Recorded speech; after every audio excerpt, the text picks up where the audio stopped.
షాద్ నగర్ వైపు ఉన్న మన స్వర్గసీమ వెంచర్లో ప్లాట్లు కొన్న వాళ్ళంతా సంతోషంగా ఉన్నారు. ఒక్కసారి విజిట్ చేయండి. ధర్మ మహేష్కి సపోర్ట్ చేసే వాళ్ళందరూ మీ అమ్మల్ని అక్కల్ని చెల్లెల్ని తీసుకెళ్ళి వాడి పక్కలో పడుకోబెట్టండి అని చెప్పండి. బీహార్ గ్యాంగ్లు తీసుకొచ్చి కొట్టిస్తాం. మీరు ఆ స్టేటస్ చూసారా? ఒరే గజ్జి కుక్కల్లారా, మీ పెట్టి పేరు, మీ పెట్టి డీటెయిల్స్ ఈరోజు మీరు అనుకుంటున్నారుగా, కొడకల్లారా నా కాళ్ళు పట్టుకొని మీరు ఏడుస్తారు. దాన్నైనా వాడి కూతుర్ని దాన్ని రేపు నలుగురు చేస్తే, అమ్మా మగవాళ్ళు మంచోళ్ళమ్మా, నలుగురితో నువ్వు ఎంజాయ్ చేస్తావు అనుకోవాలి అని చెప్తాడు ఈ బాత్రూమ్ స్టిక్ మొహోడు. అవి వాడి ఎథిక్స్, అవి వాడి వాల్యూస్. 3 ఏళ్ల పసిపాప గురించి ఆవిడ మాట్లాడుతున్న భాష, ఆవిడ మనస్తత్వం, మానసికంగా ఆవిడ స్థిమితంగా ఉందా? నీకు కూతురు ఉంది కదా, నా జోలికి రా, దాని జోలికి నేను వస్తా. ఓపెన్గా చెప్తున్నా, ఏమైనా పిక్కు, ఏదైనా పిక్కు. నా ఇంటర్కి టచ్ చేయగలిగితే చెయ్యి, నా ఇంటర్క ఇదిగో ఇదిగో ఇదిగో ఇక్కడ చేయగలిగితే చెయ్యి. ఏమనుకుంటున్నారు అసలు? ఎందుకండి ఇతను లేస్తే పాప ప్రస్తావన తీసుకొస్తుంది? అంటే ఎంత కర్కశమైన మనుషులు, ఎంత నరరూప రాక్షసులు వీళ్ళు, మీరు అర్థం చేసుకోవాలి. పసి పిల్లల్ని కూడా వదలకుండా తిప్పుతుంది కదా, ఇంత క్రూరమైన నేచర్. అంటే hi, welcome to I dream.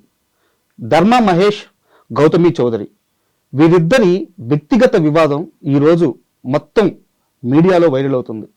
నిజానికి ఇద్దరు వ్యక్తుల వివాదం వాళ్ళ పర్సనల్, అంటే ఒక మీడియా కానీ మూడో వ్యక్తి కానీ వాళ్ళ మధ్యలోకి వెళ్ళకూడదు, అవి డిస్కస్ చేయకూడదు. కానీ వారిద్దరి గొడవ ఈరోజు పరిధి దాటి, మీడియాని దాటి, మరో వ్యక్తుల బిడ్డల వరకు, వాళ్ళ కుటుంబాలకు వార్నింగ్ ఇచ్చే వరకు వెళ్ళిపోయింది. ఈ నేపథ్యంలోనే శేఖర్ భాష ఈరోజు మన స్టూడియోలో ఉన్నారు.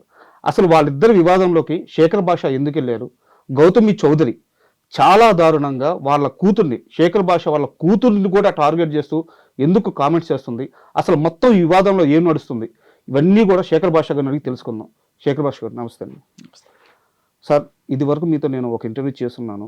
అయితే ఒక సబ్జెక్ట్ మీద చాలా కాంక్రీట్గా జరిగిన డిస్కషన్ అది. కానీ ఇలాంటి ఓ సిచ్యువేషన్లో మీతో ఇంటర్వ్యూ చేయాల్సి రావడం నిజంగా చాలా బాధగా ఉంది. ఎందుకంటే ఇద్దరు వ్యక్తుల గొడవ నిజానికి మాకెవ్వరికీ అవసరం లేదు, మీడియాలో చర్చకు రాకూడని అంశం. వాళ్ళ ఇద్దరు 4 గోడల మధ్య కూర్చొని చర్చించుకొని ఒక పరిష్కారం కనుక్కొని బయటికి రావాలి. కానీ వీళ్ళిద్దరి వివాదం పరిధి దాటిపోయి ఈరోజు నేను కొన్ని వీడియోస్ చూశాను. నాకు తెలిసి మీ పాప వయసు ఒక 3 ఏళ్ళు ఉంటుంది సార్. మీ పాప మీద గౌతమి చౌదరి గారు చేస్తున్న కామెంట్స్, నేను పాప జోలికి వస్తే ఏం చేస్తావు, ఇలా మాట్లాడుతున్నారు. సార్, నాకు వాళ్ళిద్దరు గొడవ గురించి, వాళ్ళు ఎందుకు విడిపోతున్నారు, వాళ్ళు ఎందుకు మీడియాకి ఎక్కడ, నాకు అనవసరం సార్, వాళ్ళ పర్సనల్ అది. అసలు వాళ్ళిద్దరు వివాదంలోకి శేఖర్ భాష ఎందుకు వెళ్ళాడు, ఈరోజు మీ కూతురికి మీరు వార్నింగ్ వాళ్ళ ద్వారా వచ్చేంత స్థితికి ఎందుకు వెళ్లాల్సి వచ్చింది, నాకు ఇది కాస్త వివరంగా చెప్పండి. సార్, వాళ్ళ ఇద్దరు వివాదంలోకే కాదు, ఎవరిద్దరు వివాదంలోకి మన మీడియా వాళ్ళు ఎవ్వరు పోరు. అవును, ఎవడైనా సరే ఎందుకు వస్తాడంటే, నువ్వు మీడియాలో యూట్యూబ్లో ఏదన్నా సరే ఒక వీడియో పెడితే దానికి సంబంధించి కామెంట్ చేసే హక్కు ప్రతి ఒక్కరికి ఉంటుంది.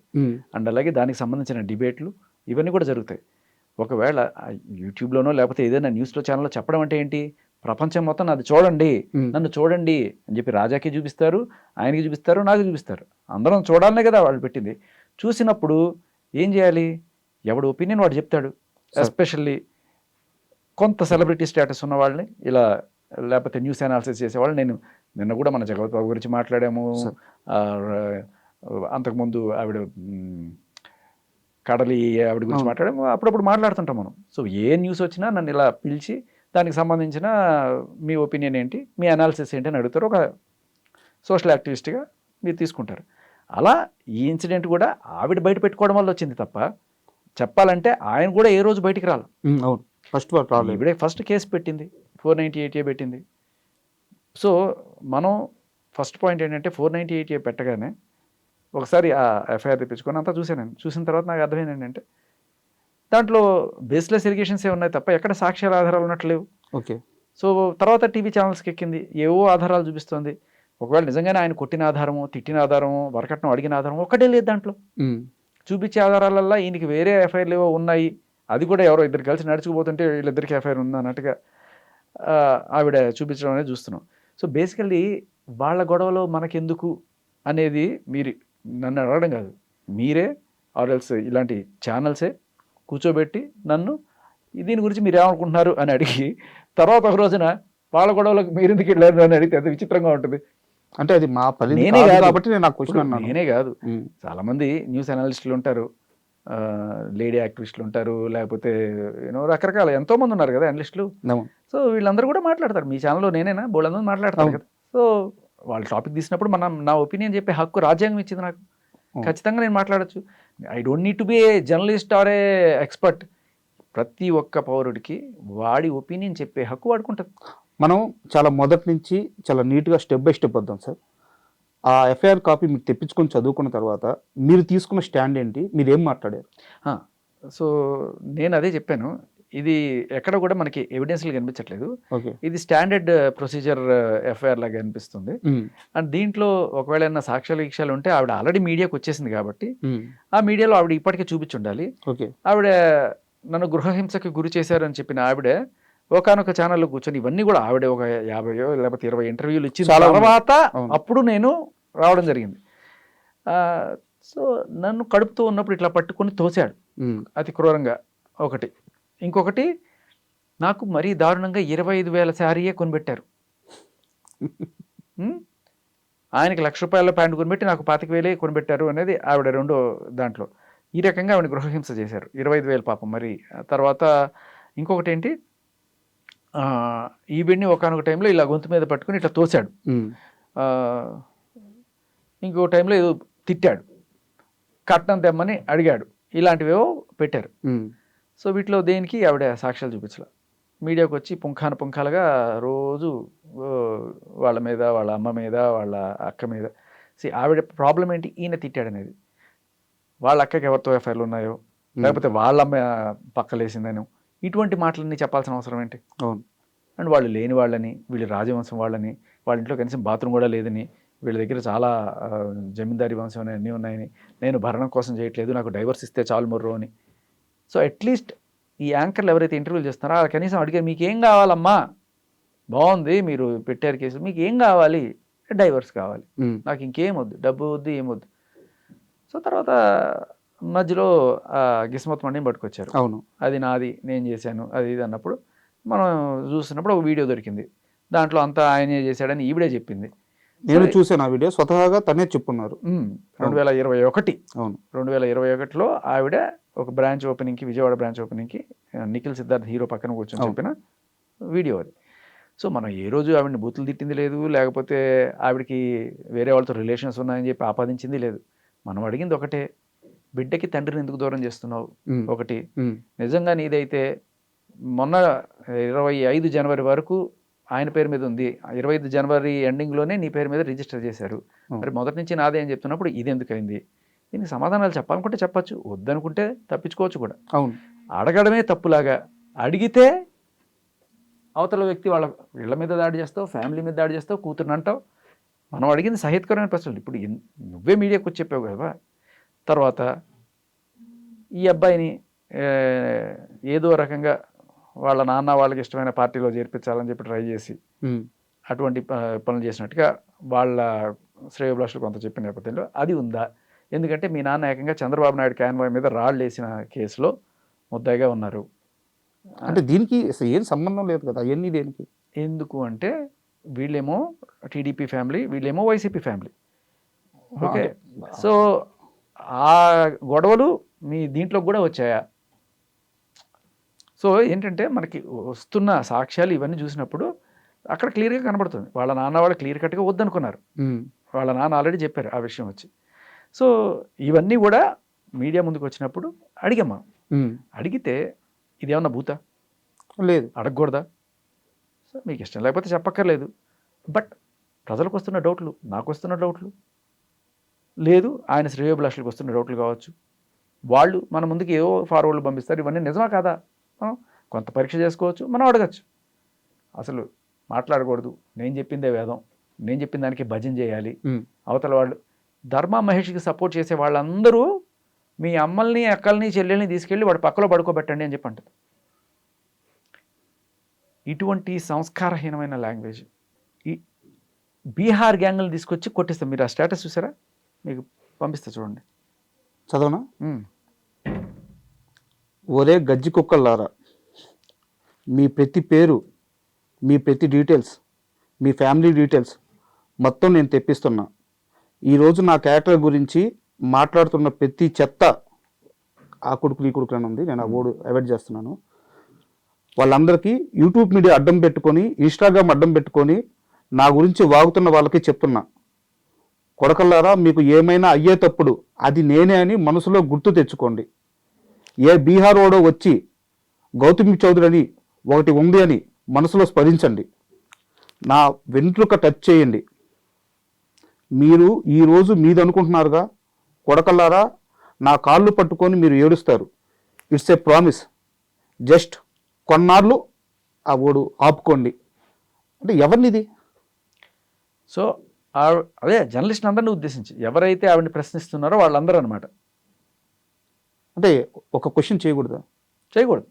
ఆవిడ చెప్పిందే భేదం అని భజన చేస్తే కరెక్ట్. ఆవిడకి అగ్నిస్ట్గా ఒక క్వశ్చన్ కూడా రాకూడదు. ఏమ్మా ఈ వీడియో నీదే కదా, నువ్వే కదా చెప్పావు 2021లో ఆయింది అని చెప్పి అడిగితే మండిపోతూ ఉంటుంది. ఇవన్నీ ఎందుకు బయటికి తీస్తున్నారు? ఇది చాలా దారుణంగా ఉందండి. అదొకటేనా? చూడండి, అంటే బీహార్ గ్యాంగులు తీసుకొచ్చి కొట్టిస్తాను. మీకు ఇంకోటి పంపించాను చూడండి. నా పేరు తీసి బాత్రూమ్ స్టిక్ ఫేస్ వాడికి ఒక ప్రొఫెషన్ వచ్చింది, వాడికి ఒక బతికే లేదు ఒక ప్రొఫెషన్ వచ్చింది. అమ్మాయిల మీద డబ్బులు సంపాదిస్తాడు, మళ్ళీ ఆడికో కూతురు,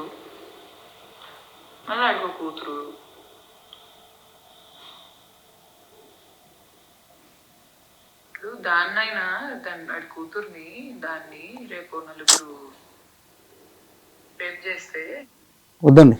బాత్రూమ్ స్టిక్ ఫేస్ వాడికి ఒక ప్రొఫెషన్ వచ్చింది, వాడికి ఒక బతికే లేదు ఒక ప్రొఫెషన్ వచ్చింది. అమ్మాయిల మీద డబ్బులు సంపాదిస్తాడు, మళ్ళీ ఆడికో కూతురు, ఇప్పుడు దాన్నైనా వాడి కూతుర్ని దాన్ని రేపు నలుగురు చేస్తే, అమ్మా మగవాళ్ళు మంచోళ్ళమ్మా, నలుగురితో నువ్వు ఎంజాయ్ చేస్తావు అనుకోవాలి అని చెప్తాడు ఈ బాత్రూమ్ స్టిక్ మొహోడు. అవి వాడి ఎథిక్స్, అవి వాడి వాల్యూస్. 3 ఏళ్ల పసిపాప గురించి ఆవిడ మాట్లాడుతున్న భాష, ఆవిడ మనస్తత్వం, ఆవిడ మానసికంగా ఆవిడ స్థిమితంగా ఉందా? వద్దు. చూడండి. వాడు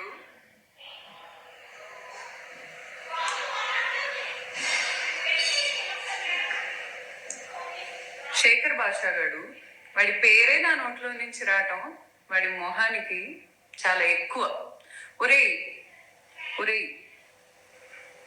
నీకన్నా రోడ్డు మీద అడుగు తింటున్న వాళ్ళు డిగ్నిఫైడ్ గా బతుకుతున్నారా? నువ్వు నా గురించి, ఇదిగో నేను నీ గురించి మాట్లాడాలనేది నీ డ్రీమ్ అచీవ్ అయింది. పండగ చేసుకో. నీకు కూతురు ఉంది కదా, నా జోలికి రా, దాని జోలికి నేను వస్తా. ఓపెన్ గా చెప్తున్నా. శేఖర్ భాషగాడు, వాడి పేరే నా నోట్లో నుంచి రావటం వాడి మొహానికి చాలా ఎక్కువ. ఒరేయ్ నీకన్నా రోడ్డు మీద అడుక్కు తింటున్న వాళ్ళు డిగ్నిఫైడ్ గా బతుకుతున్నారా? నువ్వు నా గురించి, ఇదిగో నేను నీ గురించి మాట్లాడాలనేది నీ డ్రీమ్ అచీవ్ అయింది. పండగ చేసుకో. నీకు కూతురు ఉంది కదా, నా జోలికి రా, దాని జోలికి నేను వస్తా.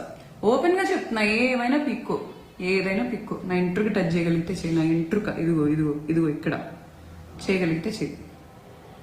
ఏమనుకుంటున్నారు అసలు? ఎందుకండి ఇతను లేస్తే పాప ప్రస్తావన తీసుకొస్తుంది? అంటే ఎంత కర్కశమైన మనుషులు, ఎంత నరరూప రాక్షసులు వీళ్ళు, మీరు అర్థం చేసుకోవాలి. డబ్బుల కోసం కొడుకుని అడ్డం పెట్టుకొని ఆయన దగ్గర నుంచి చేసుకుంటూ, ఒకవేళ మనం మాట్లాడి తీసి పాయింట్ల వల్ల ఆవిడకి ఎక్కడ రావో అని చెప్పి ఏకంగా అవతల వాళ్ళ పిల్లల్ని కూడా ఇంత నీచంగా మాట్లాడేది. అంటే ఏం చేస్తుంది? జోలికి వస్తానంటే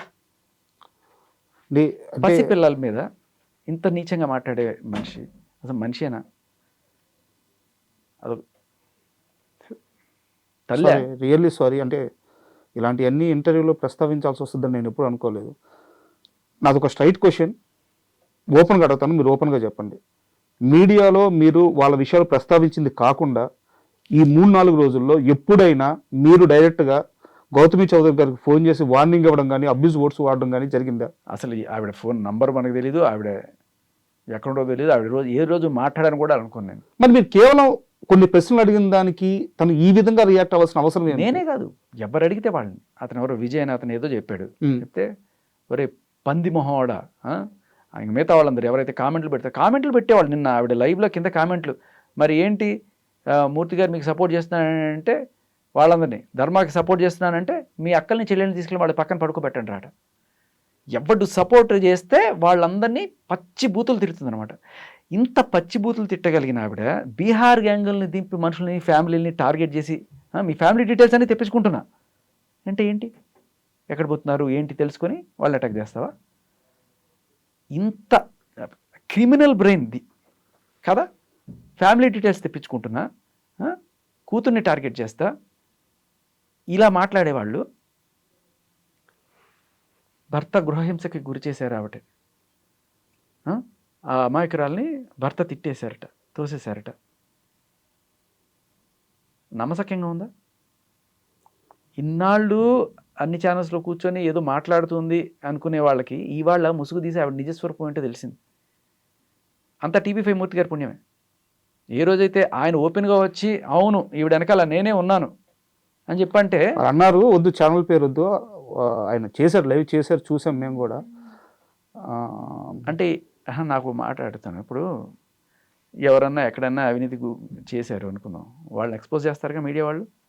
అదే ఒక మీడియా వాళ్ళు ఎక్స్పోజ్ చేస్తే అమ్మో పక్క ఛానల్ వాళ్ళు మనం చేయొద్దు. లేదు నేను కాదనట్లేదు, ఆ ఛానల్ నేను తీయొద్దు అంటున్నా. ఎక్స్పోజ్ చేస్తున్నానా లేదా అనే విషయం పక్కన పెడితే ఆయన నేనే ఉన్నాను ఈవిడ వెనకాల అని ఆయనంతటికి ఆయనే వచ్చి చెప్పిన మాట. తర్వాత ఈవిడ చెప్పిన మాట, ఒక మాట వినిపిస్తా మీకు.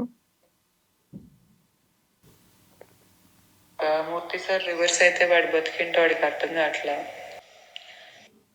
ఏమవుద్ది? చంపేస్తారా? బీహార్ గ్యాంగులు నింపుతారా? ఈవిడ చెప్తున్నట్టుగా ఏం చేస్తారు? కాదు, నాకు విషయం అర్థం కావట్లేదు, కాస్త క్లియర్గా చెప్పండి. శేఖర్ భాష ఈ విషయంలోకి ఎందుకు రెస్పాండ్ అయ్యారంటే మీరు ఇప్పుడు దాకా చెప్పారు, తను పబ్లిక్ ప్లాట్ఫామ్లోకి వచ్చింది కాబట్టి పబ్లిక్ అడగచ్చు, నేను కొన్ని క్వశ్చన్స్ అడిగాను చెప్పారు. మూర్తి గారు కూడా ఆ అమ్మాయి విషయంలో ఒక స్టాండ్ తీసుకున్నారు, ఒక లేడీ సఫర్ అవుతుంది, ఒక స్టాండ్ తీసుకున్నారు. దాన్ని మీరు చాలా మంది ఎందుకు తప్పు పట్టాల్సి వస్తుంది? తప్పు పట్టాల్సి వస్తుంది, రైట్ పట్టాల్సి వస్తుంది కదా. ఒక జర్నలిస్ట్గా నువ్వు 2 కోణాలు చూపించు, ఓకే? లేదు నువ్వు ఒక జడ్జిమెంట్ పాస్ చేసేసి ఆవిడ రైట్ వీళ్ళు రాంగ్ అని చెప్పి నువ్వు ఇంటర్వ్యూ మొదలెడతావు. సో అది ప్రాబ్లం. నాకు ఆయనతో ఏ ప్రాబ్లం లేదు. ఈవిడ చెప్తుంది కదా, మూర్తి గారు తలుచుకుంటే నిన్ను అది చేస్తారు, ఆయన తలుచుకుంటే నీ బతికేమవుతుంది అంటే ఒక జర్నలిస్ట్ తలుచుకుంటే ఏమవుద్ది? నేను మామూలు సాదాసీదా అండి, ఆయన ఒక ఛానల్కి సీఈఓ చేస్తున్నారు కదా. ఫైనల్గా ఎవరైనా జర్నలిస్టే, మనుషుల్ని కొట్టలేము, కొట్టకూడదు, మనకు రాజ్యాంగం ఉంది. తప్పు ఒప్పుల గురించి మాట్లాడేటప్పుడు మరి ఒక ఆడపిల్ల కోసం స్టాండ్ తీసుకున్నాను, ఒక ఆడపిల్ల కోసం స్టాండ్ తీసుకున్నాను. ఒక ఆడపిల్ల కోసం ఎంతమంది ఆడపిల్లల జీవితాన్ని రోడ్డు నేస్తారు? అసలు ఆయన ఈవిడ వెనకాల ఉన్నారనే విషయం ఆయన చెప్పేదాకా ఎవరికి తెలియదు. వీళ్ళందరూ కూడా ఒక పెద్ద ఆయన ఉన్నాడు అని చెప్పి చెప్తున్నారు తప్ప ఏ రోజు ఆయన ఈవిడ వెనకాల ఉన్నారని తెలియదు. ఆవిడ ఇలాంటి ఆవిడ అని చెప్పి ఆయన నిజంగానే తెలుసా? అంటే పసిపిల్లల్ని కూడా టార్గెట్ చేసి, ఇప్పుడు ఆయన జర్నలిస్టే కదా, ఇప్పుడు ఆ పక్షాన ఈ పక్షాన అడుగుతారు కదా, క్వశ్చన్లు అడుగుతారు కదా, క్వశ్చన్లు అడిగిన వాళ్ళని చంపేస్తారా? వాళ్ళ పిల్లల్ని టార్గెట్ చేస్తారా? వాళ్ళ ఫ్యామిలీని టార్గెట్ చేస్తారా? బూతులు తిడతారా? ఇప్పుడు మీరు ఇవన్నీ మూర్తి గారికి పంపించారా? తను మాట్లాడిన ఈ మాటలన్నీ, అంటే తను ఒకవైపు మీరు అన్నట్టు తను ఒకవైపు స్టాండ్ తీసేసుకున్నారు, తను స్టాండ్ తీసుకున్న పర్సన్ వాడుతున్న లాంగ్వేజ్ ఇది అని చెప్పి ఆయన తెలిసేలాగా ఫార్వర్డ్ చేశారు. ఇప్పటికే తెలిసింది. ఆయన ఆవిడ లైవ్ చూడకుండా ఉంటారా? ఆయన చేసే ప్రతిదానికి ఈవిడ లైకు, వాయిస్ వెర్సా.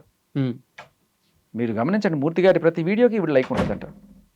అండ్ అలాగే ఇందాక ధర్మ మహేష్ చెప్తున్నారు, అదే హోటల్లో ఆయన అదే దగ్గర నుంచి లైవ్ ఇచ్చాడు, ఈవిడ అదే పక్క నుంచి లైవ్ ఇచ్చిందంట.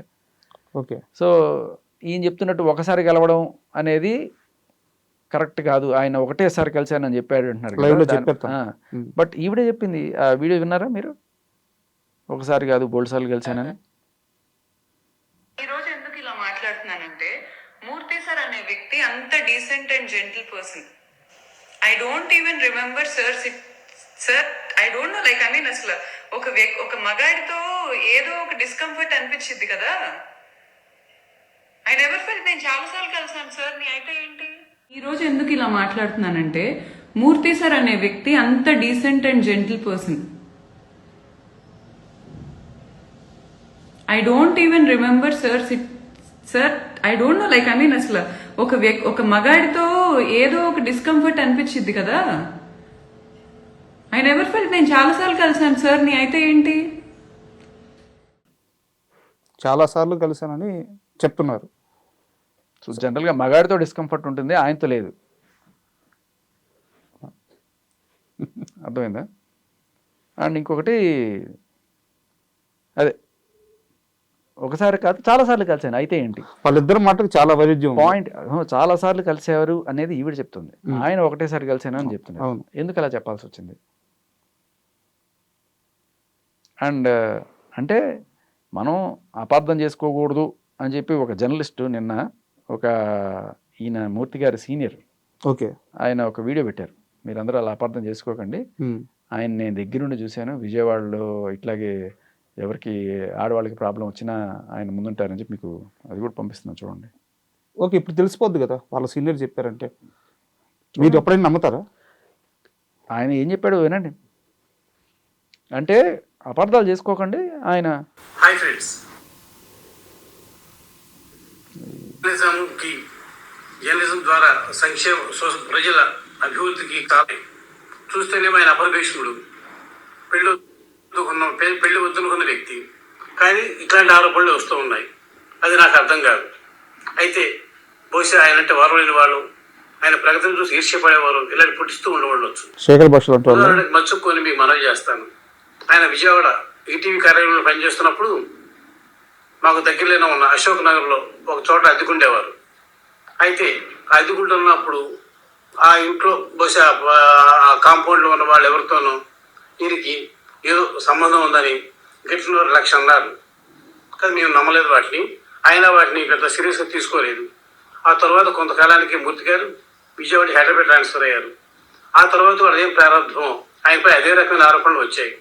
అప్పట్లో ఒక టీవీ ఛానల్, ఆ పేరు నేను చెప్పను, చాలా మంది తెలిసే ఉంటుంది. ఆ ఛానల్ ఆయన పనిచేస్తున్నప్పుడు ఈటీవీ కాదు వేరే ఛానల్ పోసారు.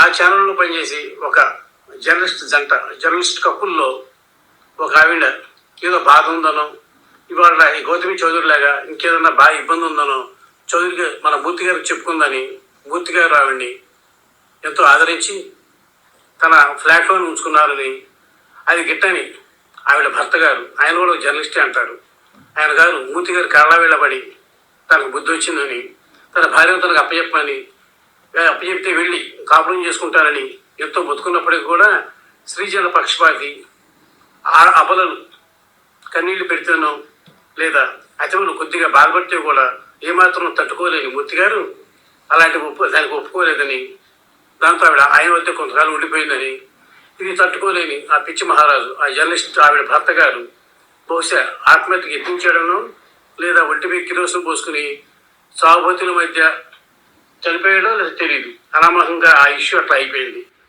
ఆ తర్వాత కూడా సార్ ఆయన చెప్తూనే ఉన్నారు ఆయన ఎక్స్పీరియన్స్. అంటే వీడియోలో ఉంది వేరేందండి? లేదు అదే చెప్తున్నారు, మీరు మిస్అండర్స్టాండ్ చేసుకోకండి. ఎవరన్నా సరే ఆయన ఒక అబల కన్నీళ్ళు పెట్టుకుంటూ ఆయన దగ్గరికి వస్తే ఆయన వాళ్ళని చేరదీసి వాళ్ళకి న్యాయం చేసే కోణంలోనే ఆలోచిస్తారు.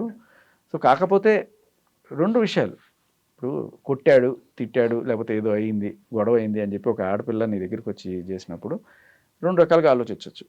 లేదా ఆడపిల్ల మీద కొడతావా నువ్వు, ఇంకోసారి ఆ అమ్మాయి జోలికి రావాకు పోరా అని చెప్పి ఇది చేయొచ్చు, నీకు నేను ఉన్నానమ్మా మందలించడం కావాలంటే ఇప్పుడు ఆయన దగ్గరికి వెళ్తే ఆ ఇంట్లో ఉంటే కొడతారు, కావాలంటే నువ్వు మా ఇంట్లోనే ఉండమ్మా ఎన్నాళ్ళైనా పర్లేదు అనే ఒక సదుద్దేశంతో ఆయన ఆశ్రమం ఇచ్చి ఉండొచ్చు. ఓకే, అది నచ్చని వాళ్ళు ఆయన పంపించరా మావిని పంపించరా అని ఉంటాడు.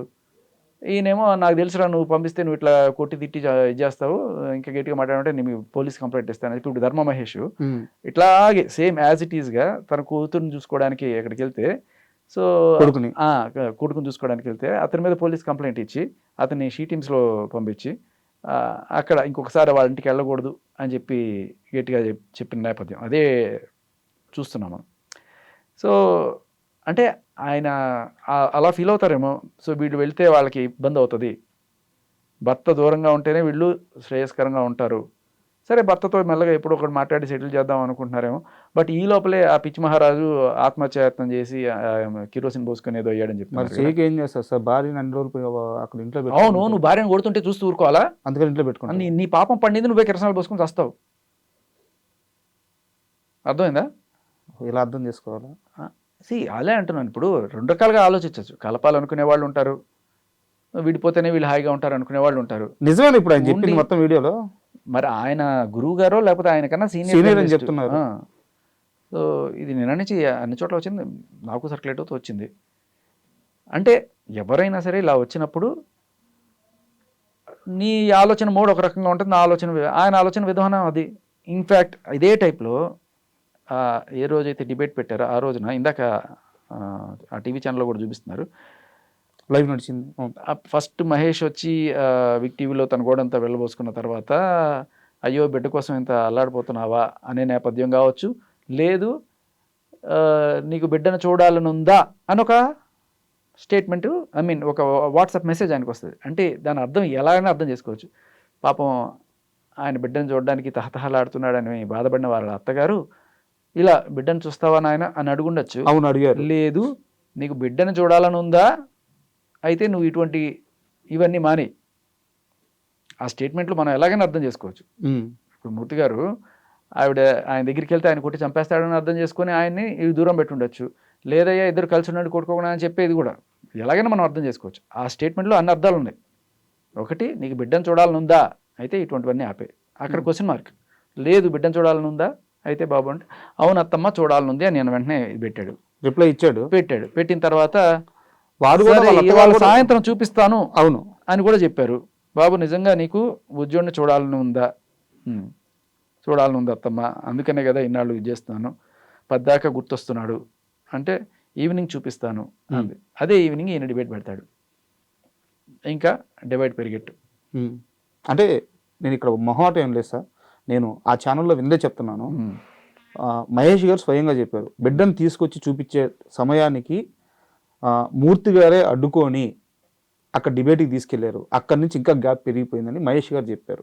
మీరు కానీ మహేష్ గారు చేస్తున్న ఆరోపణలు గౌతమి చౌదరిని దాటిపోయి మొత్తం మీద ఒక సీనియర్ జర్నలిస్ట్ వైపు ఏళ్ళు చూపించడానికి ప్రధానమైన కారణాలు ఏంటి? ప్రధానమైన కారణం ఏంటంటే, ఫస్ట్ పాయింట్, ఆయన స్త్రీజన పక్షపాతి, వాళ్ళ కోసం నిలబడే ఇది ఉండొచ్చు. కానీ ఆయన చెప్పిన ఒక అబద్ధం వల్ల అది అబద్ధం అని వీళ్ళు చెప్తున్నారు. ఇన్ కేస్ ఆయన కనుక ఈవిడ చెప్తుంది, మూర్తి గారు నేను చాలాసార్లు కలిసాం, మూర్తి గారు జెంటిల్మెన్, ఒకనొక ఆయన చేసుకుంటే తప్పేంటి అని కూడా మాట్లాడిన ఇది ఉంది.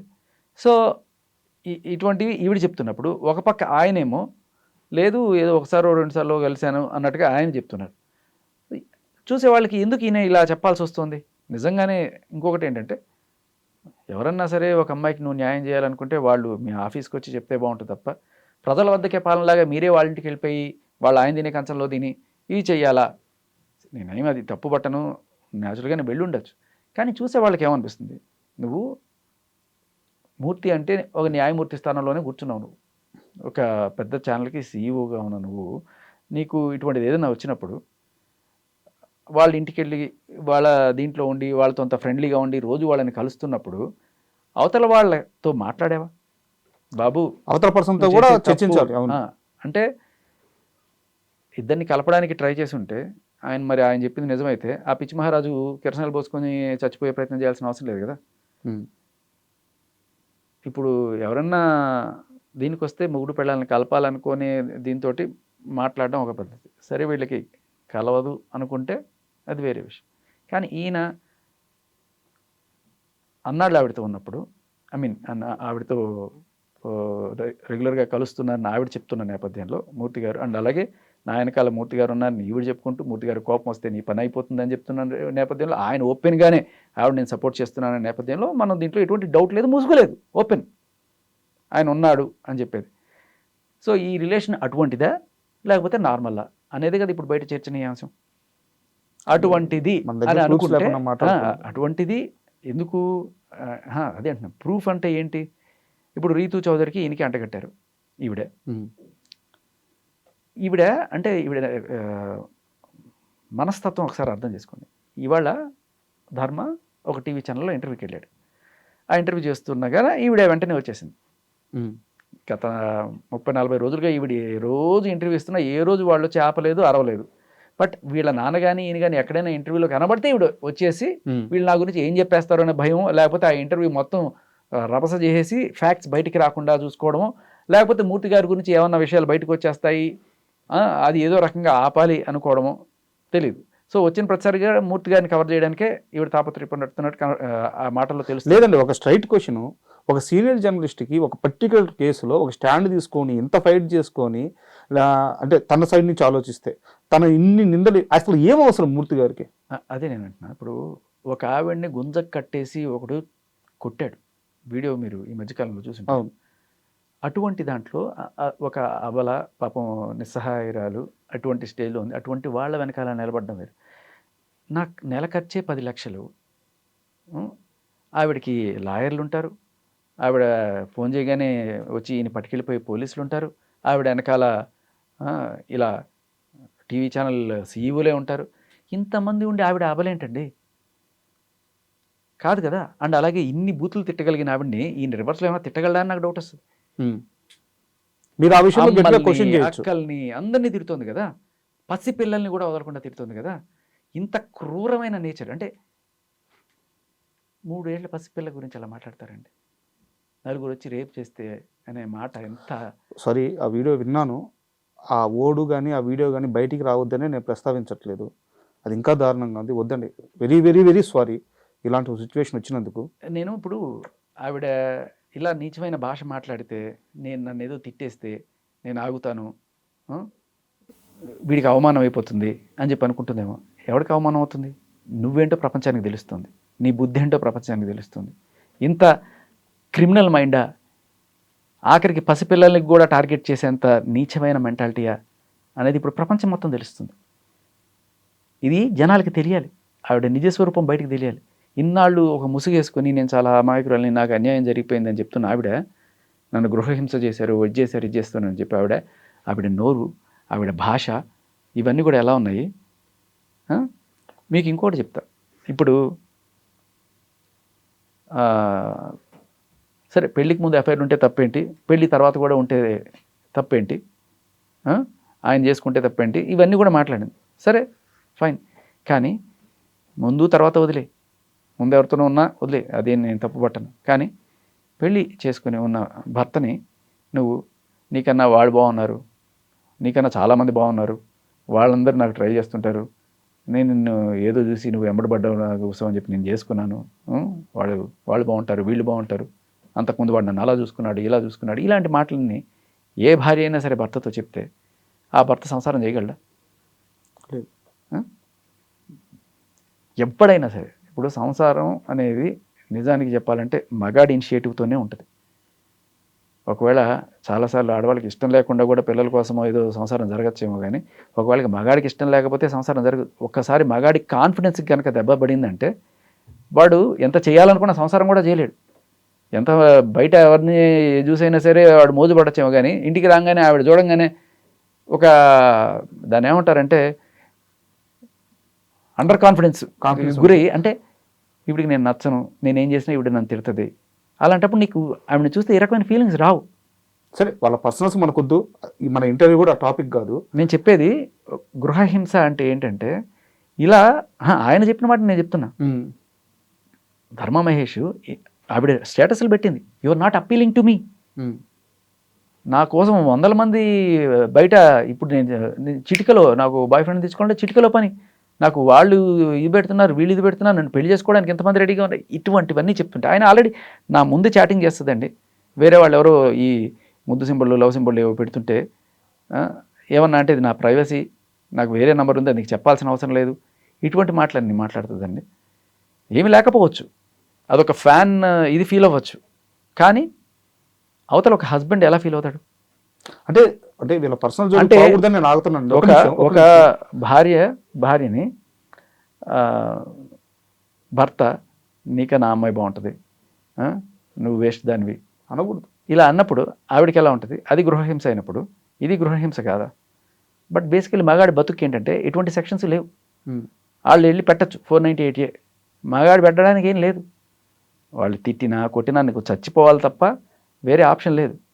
సార్ నా పిల్ల నన్ను కొట్టింది సార్, నా పిల్ల నన్ను తిడుతోంది సార్, నన్ను డిగ్రేడ్ చేస్తుంది సార్ అంటే పోరా పని చూసుకుంటారు. ఉమ్. ఏ సాక్ష్యం లేకపోయినా వీళ్ళు వెళ్ళి కేసులు పెట్టేయచ్చు. శేఖర్ భాష ధర్మ మహేష్కి డైరెక్ట్గా టచ్లోకి వెళ్ళాడా? మాట్లాడడానికి ట్రై చేశాను నేను. వాళ్ళ శ్రేయో బ్లష్లతో మాట్లాడాను. ధర్మ మహేష్తో మీరు ఇప్పుడు దాకా మాట్లాడలేదు? మాట్లాడాను 1-2 సార్లు మాట్లాడాను. ఏంది అసలు మీ ఇద్దరి మధ్య డిస్కషన్ ఏం నడిచింది? మీరు ఆయనకి ఏమన్నా భరోసా ఇచ్చారా? లేదు మిమ్మల్ని ఆయన ఏమన్నా హెల్ప్ అడిగారా? లేదు ఆ అమ్మాయి చెప్తున్నట్టు మీ ఇద్దరి మధ్య ఏమన్నా ఫైనాన్షియల్ ట్రాన్సాక్షన్ నడిచిందా? ఫైనాన్షియల్ ట్రాన్సాక్షన్స్ నడుచుంటే వాళ్ళని చూపించమనండి. ఆవిడ ఒక మాట అంది, నాకన్నా అడుక్కు తినే వాళ్ళు డిగ్నిఫైడ్గా బతుకుతున్నారు. ఆవిడ అంటే ఈ మాట అన్న ఆవిడ ఆన్ రికార్డు 10 కోట్లు ఏమని చెప్పి ఆవిడ అడుక్కుంటుంది. నన్ను అనడం కాదు, ఎవరు చేస్తున్నారని ఆలోచించు. ఇన్ఫ్యాక్ట్ నాకు నోటీసులు పంపించి ఒక 25,000 అడుక్కుంటున్నారు వాళ్ళు. ఎవరు? గౌతమి చౌదరి. దేనికి? వాళ్ళ లాయర్ నాకు నోటీస్ పంపిస్తాడు. నోటీస్ పంపించి ఈ నోటీస్ కాస్ట్ 25,000 నాకు పంపించానండి. అది రాజవంశం ఏమిటో 25,000 అడుక్కోవడం ఏంటో. నేను మీకు 25,000 అడుక్కుంటున్నారు నన్ను. ఏం మాట? దేనికి మీకు నోటీసు? ఆవిడ గురించి అంటే, ఆవిడ కంపెనీ గురించి అంటే మనమేం మాట్లాడకూడదంట. ఓకే, ఎందుకు మాట్లాడకూడదు? నేను నీ కంపెనీ గురించి మాట్లాడలా, నీ గురించి మాట్లాడలా. నువ్వు చేసిన యూట్యూబ్ వీడియోస్ వాటి గురించే డిస్కషన్. నువ్వు ఆ యూట్యూబ్ వీడియో అనేది జనాల మీద పడేసావు. జనాల మీద పడేసినప్పుడు ప్రతి ఒక్కరికి వాడి అభిప్రాయం చెప్పే హక్కు ఉంటుంది కదా. ఇప్పుడు భార్య బెడ్రూమ్లో కెమెరా పెట్టడం నా హక్కు అని చెప్పి అంటుంది, అది లీగల్ అని చెప్తుంది ఆవిడ. అది ఏ చట్టంలో ఉంది నేను ప్రశ్నించకూడదా? నువ్వు తప్పును తప్పుగా ప్రచారం చేస్తుంటే LLB చదువుకున్నా అని చెప్తున్నావు, ఆ మాత్రం చట్టం తెలియదా నీకు? నేను గూగుల్ అడిగి చూపించా. రైట్, చూడండమ్మా, నా భర్తకు తెలియకుండా నేను ఒక హిడెన్ కెమెరాని నా సొంత ఇంట్లో నా పేరు మీద ఉన్న ఇంట్లో అయినా పెట్టుకోవచ్చా అంటే నో. వాళ్ళకి చెప్పకుండా నువ్వు పెట్టడానికి లేదు, సీక్రెట్ కెమెరా పెట్టడానికి లేదు. నా ఇల్లు కదా, నేను బెడ్రూమ్లో పెట్టుకుంటా, బాత్రూంలో పెట్టుకుంటా అంటే కుదరదు. ఇవే మనం ప్రశ్నించింది. అంతేగాని ఆవిడ క్యారెక్టర్ గురించో లేకపోతే ఇంకోటో ఆవిడకున్న ఎఫ్ఐఆర్లో ఇవన్నీ మనం మాట్లాడలే. లేదు అవన్నీ మనకు అనవసరం కూడా. సో అసలు మన సబ్జెక్ట్ కూడా అది కాదు. అండ్ ఇప్పుడు శేఖర్ భాష గారు, మీరు ఇన్ని రోజులు ఈ ఇష్యూలో జర్నీ చేస్తున్నారు. అక్కడ మీరు క్వశ్చన్ అడిగిన ప్రశ్న, ధర్మా మహేష్తో మీరు ఏం మాట్లాడారు అంటే, ఈవిడే నాకు నేను మాట్లాడిన కొత్తలోనే ఒక నోటీస్ కదా దాన్ని ఏమంటారు, ఒక మీడియా మీలాంటి మీడియా మిత్రుడితోటి ఒక చిన్న రాయబారం పంపించింది. ఆవిడ గురించి మంచిగా మాట్లాడాలంట, ఏమన్నా ఫైనాన్షియల్ కావాలంటే నేను చూస్తా. ఇది మీకా? ఎప్పుడు సార్ ఇది? మేబీ ఒక 2 వారాలు అవుతుందేమో. ఓకే, మీరు ఇప్పుడు దాకా ఎందుకు చెప్పలేదు? ఏముంది దాంట్లో చెప్పడానికి? సో నాకు అలాంటి ఉద్దేశం లేవు. బట్ ఆవిడ ఏమన్నా అఫెండ్ అవుతుందంటే నేను ఏమీ లేదు. ఆవిడ చేసిన వీడియోనే నేను చూపించి అడిగాను, ఏది అంతా ఆయన కృషి అని చెప్పిన ఆవిడ వీడియో.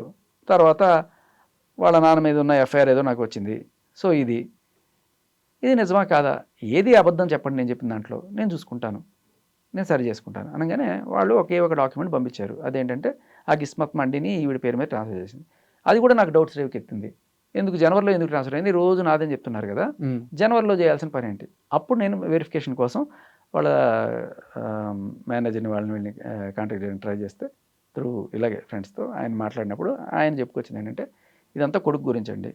నా కొడుకుని నాకు ఇవ్వకుండా బలవంతంగా చూపించకుండా నా దగ్గర నుంచి ఈ ఆస్తి గుంజుకోవడానికి వీళ్ళు చేస్తున్నారు. ఇది వీళ్ళ అమ్మ నాన్న ఇలా వెళ్తే నన్ను ఇలా షీ టీమ్స్కి ఫోన్ చేసి నన్ను ఇంటికి కూడా రానివ్వకుండా, ఆ ఇంటికి రెంట్ నేనే కడుతున్నా, ఆ కార్కి ఇన్స్టాల్మెంట్ నేనే కడుతున్నా 3 లక్షలు, అన్నీ నేనే చేస్తున్నా కూడా నన్ను కనీసం ఇంటికి రాకుండా చేస్తున్నారు అన్నాళ్ళు చూపించింది. సడన్గా ఎందుకు ఇది అని చెప్పేదానికి ఇవాళ ఆయన సమాధానం చెప్తాను. నాకు తెలియదు, ఆ క్వశ్చన్ నేను అడగలేదు ఆ రోజు, నాకు అంతవరకే ఆయనతో మాట్లాడింది. బట్ ఇవాళ ఆయన ఇంటర్వ్యూలో ఓపెన్ అప్ చెప్పింది ఏంటంటే, అప్పటి నుంచి మూర్తి గారితో రెగ్యులర్గా టచ్లో ఉంది. మూర్తి గారు ఈ సమస్య పరిష్కారం అవ్వాలనుకుంటే మీరు ఆయనకి బిడ్డను చూపించకండి అని చెప్పాడా అని ఆయన చెప్తున్నారు. మూర్తి గారే బిడ్డని నాకు చూపించకుండా అడ్డం పడుతున్నాడని ఆయన చెప్తున్నారు ఇవాళ. ధర్మ మహేష్ చెప్తాను. ఆ రోజు నాకు ఇంత అన్ని క్వశ్చన్లు అడగాలని లేదు, నేను జస్ట్ దాని గురించి అడిగి ఆవిడ పంపించిన డాక్యుమెంట్ ఇది ఉంది కదా, ఎందుకు ఇదంటే ఇట్లా బిడ్డను చూపించాలంటే మీరు సెటిల్ చేసుకోండి అని అంటున్నారు. ఈరోజు అదే ఇంటర్వ్యూలో ధర్మ మహేష్ మాట్లాడుతూ ఒక కొత్త పాయింట్ రేజ్ చేశారు. ఎవరైతే ఈ గౌతమి చౌదరి తన వైఫ్ ఎవరైతే ఉన్నారో తను అండ్ మీరు చెప్తున్న ఆ జర్నలిస్టు ఇద్దరు కలిసి ఒక ఛానల్ పెట్టాలని, దానికోసం ఈ డబ్బులు వాడుకోవాలని ప్లాన్ చేస్తున్నారు, అందుకే ఇంతలావన ఫైట్ చేస్తున్నారు, నా మీద ఇంతలావన దాడి చేస్తున్నారు అని చెప్పేసి ఇది ధర్మా మహేష్ చెప్తున్న మాటలు. దీనిపైన మీకేమన్నా? నాకు దీనికి సంబంధించిన ఆధారాలు ఇంకా తీసుకోలేదండి, నేను కనుక్కుంటాను, ఏమన్నా వస్తే నేను మీకు ప్రజెంట్ చేస్తాను. బట్ అంటే అలా చెప్పారనుకోండి, ఇది నిజమా అని మనం వాళ్ళని అడగచ్చు కదా, అడగాలి కదా. ఒక జర్నలిస్ట్గా మీరు నన్ను అడుగుతున్నట్టే, మీరు నన్ను అడుగుతున్న క్వశ్చన్ ఆవిడని అడగాలనుకునే కదా క్వశ్చన్ ప్రతి ఒక్కళ్ళు కూడా. ఇది ఏ జర్నలిస్ట్ అయినా ఆవిడ అడగాలి కదా. అడిగితే పిల్లల్ని చంపేస్తారా, బీహార్ గ్యాంగ్ని తీసుకొచ్చి కొట్టించేస్తారా? అడగడమే తప్ప అంత కర్కశంగా ఎలా ఉండగలుగుతున్నారు మనుషులు? మిమ్మల్ని ఇంట్లో తిట్టట్లేదా మీ వైఫ్? అవన్నీ ఎందుకులేండి ఇప్పుడు. సీరియస్గా అడుగుతున్నాను, ఎందుకంటే ఫార్చునేట్లీ వాళ్ళు ఏం పట్టించుకోరు, వాళ్ళు ఏమి చూడరు ఇవన్నీ. నీకెందుకు ఎక్కడలేని పంచాయతీలన్నీ ఇంటి మీద తీసుకొస్తున్నావు, ఈరోజు పాప దాకా వచ్చింది, కామ్గా ఉండలేవా? మిమ్మల్ని ఎవరు ఏం క్వశ్చన్ చేయట్లేదు. ఇవన్నీ వాళ్ళ దాకా వెళ్ళవు అసలు. అన్నీ ఎవరి పనులు వాళ్ళు చేసుకుంటారు అంతే. నేను కూడా గత కొన్నాళ్ళుగా అసలు మీడియాలో లేను, ఎందుకంటే నాన్నగారికి ఒంట్లో బాగాలేదు. సో ఆయన పనిలో ఉండిపోయాను నేను.